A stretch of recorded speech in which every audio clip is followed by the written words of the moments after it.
We're here at the Balboa Island Museum and Historical Society conducting Over the Bridge Oral History Project.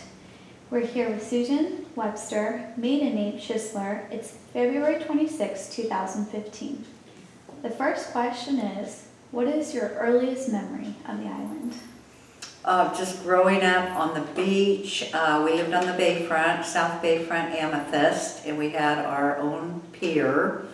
And all the people that lived on the side streets would come to our beach. So it was always alive with kids, and the moms would sit and knit, and my dad would go out early in the morning and rake the beach, and everybody kept their umbrellas at our house, so he'd go plant them all so the tourists couldn't overtake the beach. And then they ended up calling it Popsicle Beach because every day we would take up a collection, the moms would, and one of the kids would run down to Hershey's Market or Boardman's and get popsicles for all of us, and that's how it came to be called Popsicle Beach. That's great. What year was this? Did this start? It would probably be right around 1950. I would have been about 4 or 5 years old, I guess. And do you recall much of the community? So you had mentioned Hershey's Market, but what other places did you frequent at that time? When I was little, there was a preschool in the 200 block, and it was kind of recessed from the street right here on the main drag, and it was all a sand lot in front, and then there was a little school that they picked us up in a station wagon in the alley and back and picked all the kids up and then took us there and gave us grape juice and cookies or whatever, and then took us back afterwards. I mean, it didn't last that long, but still, I'll never forget the car they picked us up in. It was so cool, and that was really special because nobody else had that. I've never heard of any other place doing that. It's just so casual and so laid back. And so when did you move here? Were you born here, or did your family move here? I was born in LA, and my parents had a cabin cruiser right here at the Anchorage by the bridge, and they used to come over to the Village Inn every night for dinner when they'd stay here. And then my dad asked my mom that year, 1946, if she wanted to live here, and he'd commute, and she said, uh-huh. So anyway, and I have the dates wrong. We lived at the 1202 address for longer than I put down. I was just thinking back, so I've got to change that on your notes. Right. Anyway, so we moved down right away and bought the house on the bayfront, which is still there. The house on Ruby is still there. Nobody's come in and raised it or, rebuilt.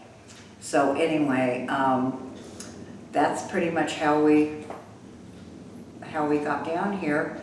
And my dad commuted before the freeway was even here, the Santa Ana freeway. He used to go along Huntington Beach when all the oil wells were there. And then he was in the produce market, so he would bring pallets of fresh peaches and nectarines and plums down for the whole beach, when he'd come home from work. So he's kind of a popular guy. I think so. About the food culture that you were able to incorporate. What a fun place to be. Really. With the pier, how different was the view from when you first moved here in the 50s to what you see now? The view?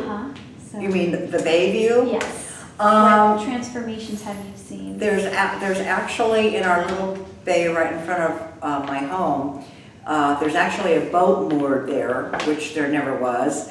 And then there's a lot more cans or, anchors out in the water. But it's still a great view. It's still a beautiful view.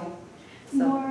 With more people moving here, how has the nature of the waterfront changed with boats and things like that? Have you seen a lot of changes with that? Boats are a lot bigger. Homes are a lot different. They're not little beach cottage. Ours wasn't really a little beach cottage, but still, on the bayfront, that's where, so much money has been, infused, and the homes are not little beach cottages on the Bayfront anymore. A lot of them remain on the side streets, but which are still expensive, you know? Right. Yeah.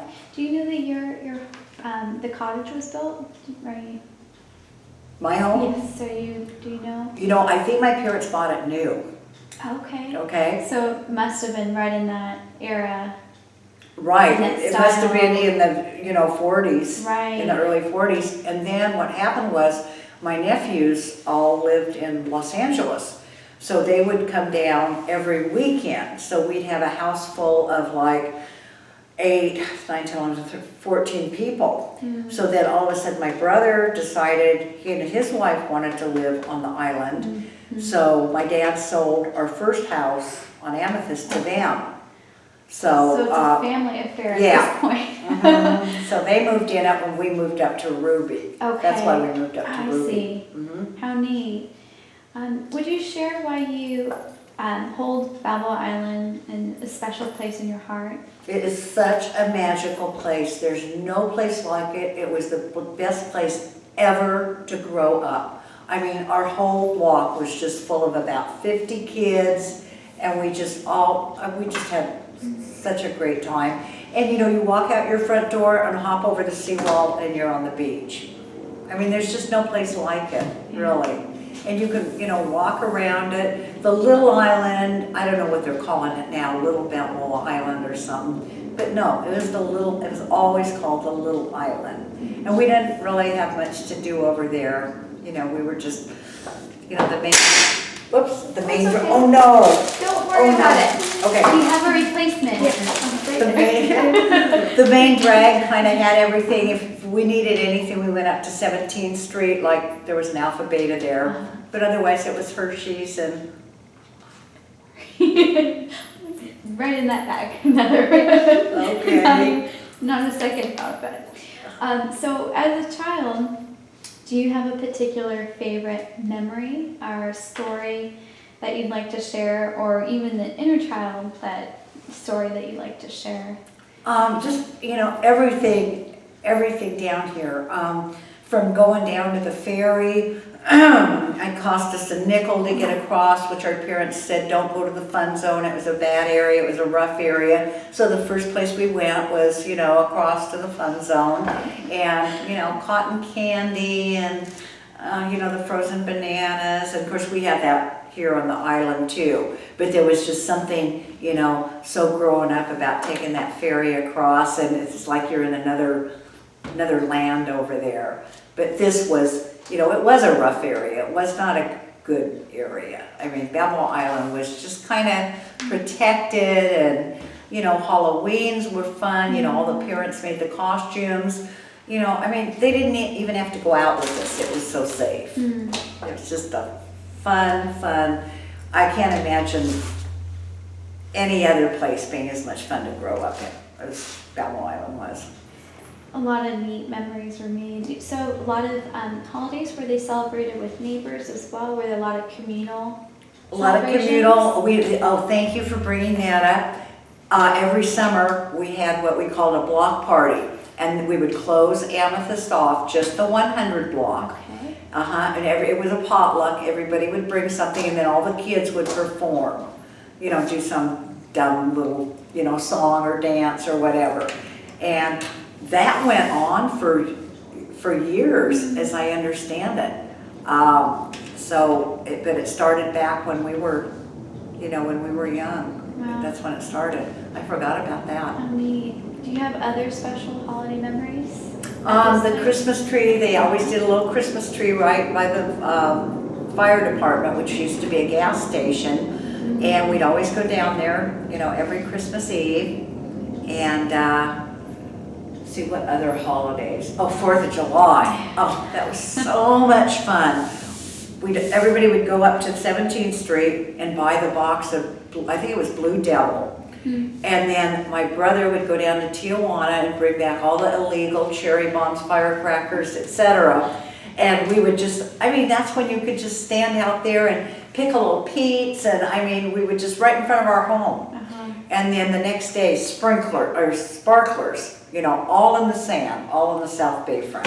you know, that went on for 6 months till we finally weeded them all out. And then the little snails on the sidewalk and on the seawall would burn holes, and I mean, it was just fun. I mean, the 4th of July was just killer down here, but still being kind of safe, kind of. How has it transformed from your childhood celebrations to now, where it's quite an attraction? I mean, there's a lot of people who come and visit. Because it's become known. It's become this little enclave, and then where you couldn't give land away, to all of a sudden all these people have heard about it, and whether they bought down here or moved down here, I mean, they've heard about it from all over the world basically. And I can't believe the amount of people that we run into, you know, from other countries that have heard about it, or they get here and they hear about it once they get here and they come down.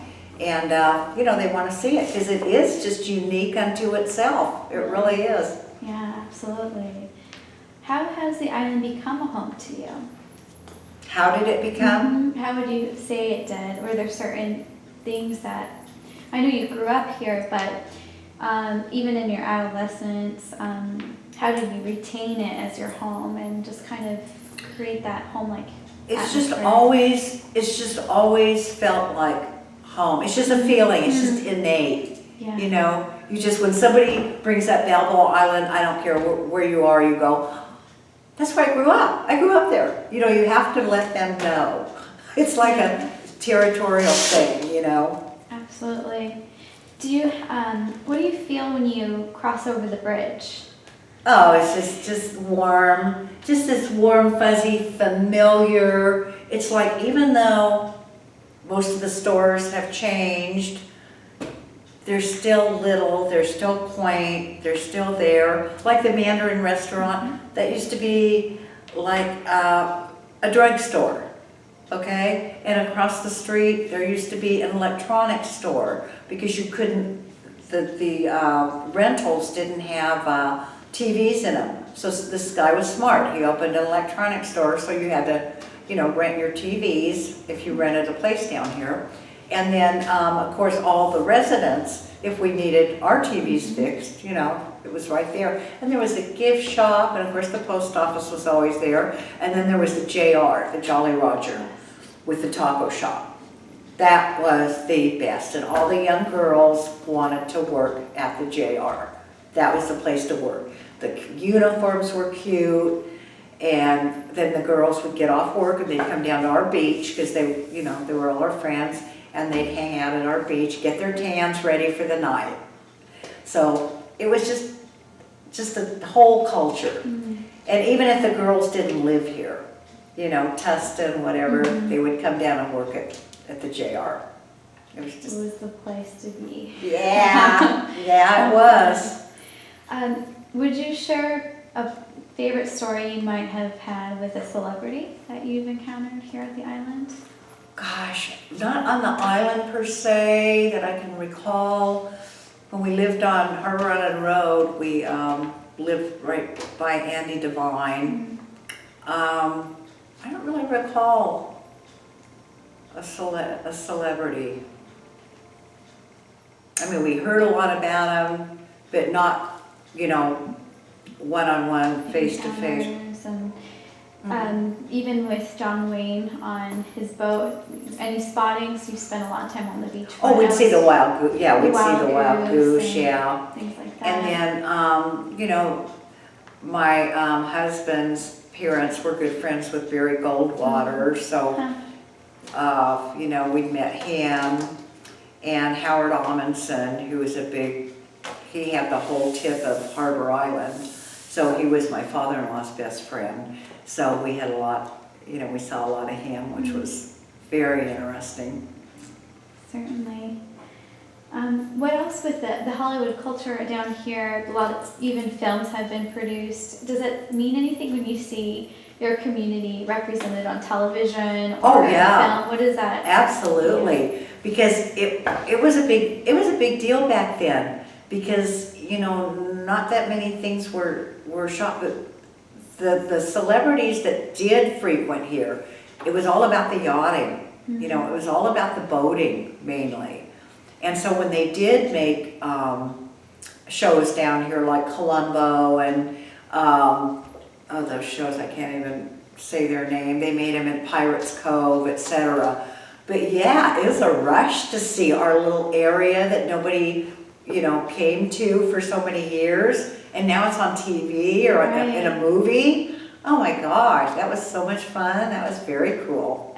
We grew up with the Gilligan's Island culture, knowing that it was shot, that intro, just kind of meaningful. That's what the one I was trying to think of. Yeah, yeah, Gilligan's Island, thank you. It's pretty neat. It's just really that Hollywood, because some of the residents were working in the industry, we're capturing it part in some of the earlier days as well. It's pretty neat. Even now, I mean, I'll watch that, don't tell anybody, but I'll watch that Real Housewives show. Right. And I'll go, wait a minute, pause. That's, you know, that's right there by the ferry, or that's, you know, the Real Housewives of Orange County, that's the one, that's yeah. Right. Yeah, it's still being portrayed It's on still film. exciting, yeah, it's still exciting. But I love the way they go from the ocean, and then all of a sudden, you know, it's supposed to take place, you know, right by the bay, and all of a sudden they're in Cottage. Right. And I'm going, this isn't really historically accurate. The geography's not quite. Yeah, it didn't quite line up. Yeah, but anyway, they mix up. I've noticed Huntington Beach shots with this area as well. It's like there's thank you. Yeah. Yeah, busted. Right, a few tricks that they play out. Right. Some of the other recognized areas. But yeah, it's pretty neat to see it captured on film, really. On film, yeah, exactly. Would you have a favorite story about a business on Marine Avenue, even if it doesn't exist today? Just Hershey's Market. Across from Hershey's Market was the drugstore that we never went to for drugs. It was always for candy. So the bus would drop us off at the corner of right by the Village Inn, and Hershey's Market had all little gumball machines out in front.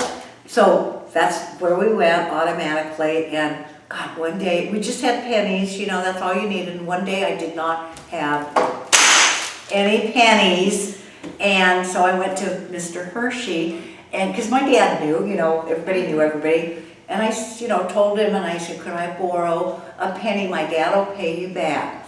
Before I got home, apparently my dad had run into him or something. My dad was so mad. You never ask people for money. It didn't matter if it was a penny or not. You never, I've never forgotten that.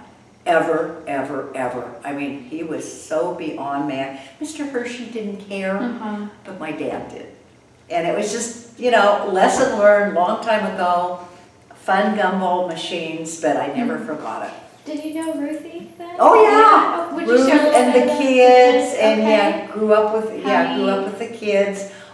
They were a little younger, but Ruth Finley, they always lived at the same home on Onyx, and we were just over on the bayfront, just a block over. Okay. Uh-huh. So were your community celebrations with Amethyst, so this is not the same street, so was she a part of that? No, they're on Onyx, Okay. and then the next block we were on, they were in the 100 block, which is closest to the South Bayfront. We were right on the South Bayfront. I see, okay. Okay, how neat. And then her mom and dad, well, you probably know, her mom and dad are the ones that started Hershey's Market.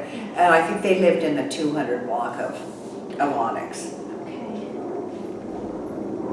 Yeah, it's such an important part of the community's history is the market, just a place where everyone shopped and went to get celebration items and It's stuff. changed so much. So this is what a small, close-knit community it was. There was a produce, all the produce was out in front. And Jimmy, a guy named Jimmy, this little guy was the produce manager. And my dad was in the produce business too. And that's why he used to go up to LA all the time. Anyway, so somehow one of my dolls got left at my dad's produce market or something, I can't remember. So Jimmy goes up there, gets my doll. I mean, it's just a little rag doll, but one of my family in Canada had made it for me. you know, brought it back with him when he brought the produce down for Hershey's Market. I mean, just a small time, you know, thing, but oh my God, it made I'm sure, you know, my parents were excited because it shut me up, but oh my gosh, what a sweet thing to do. But all the produce was out there in front, and then next to it was the grog shop, the liquor part. It looks a lot the same now, but different.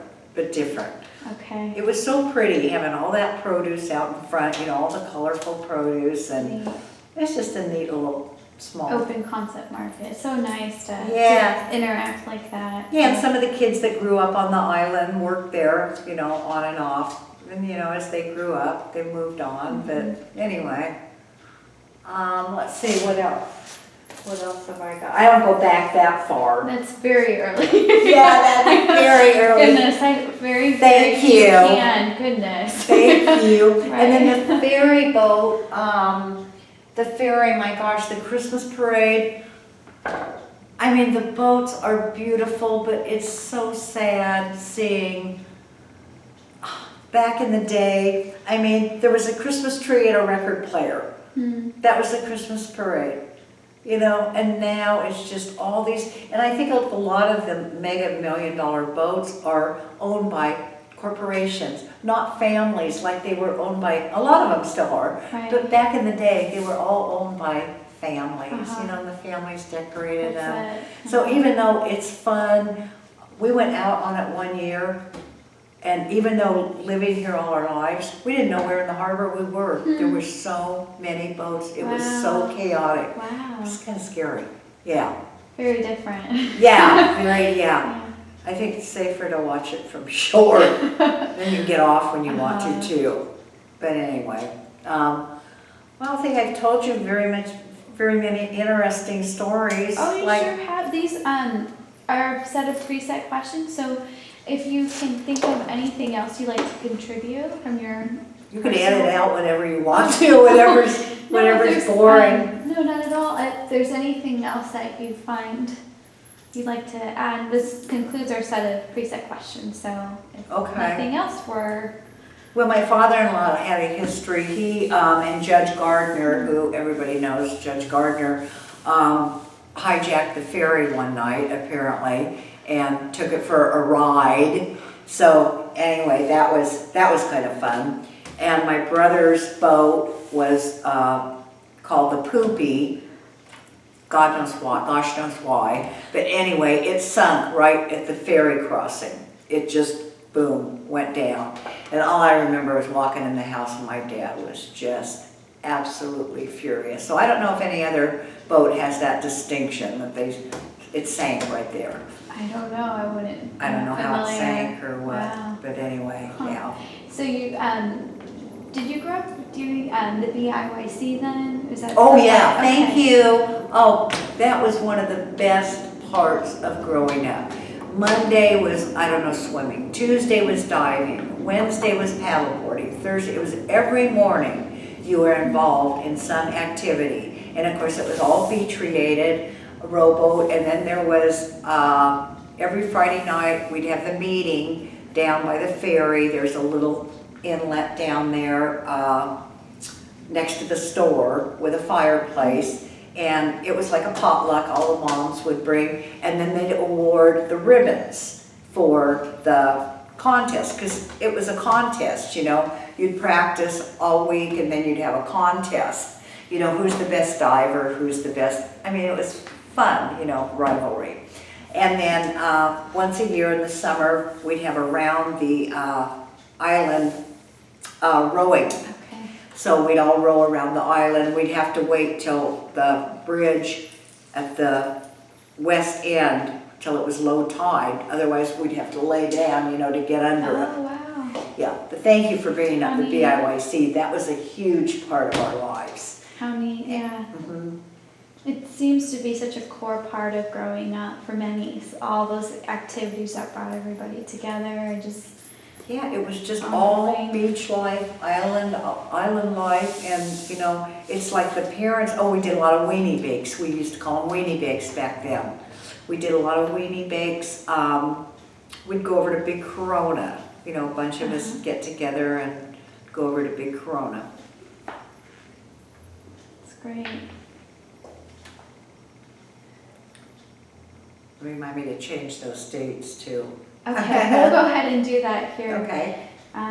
Is there anything else you'd like to add? Oh, Or- probably when I get home, I'll think of a whole bunch of That's how stuff. it is. It always is that way. I know.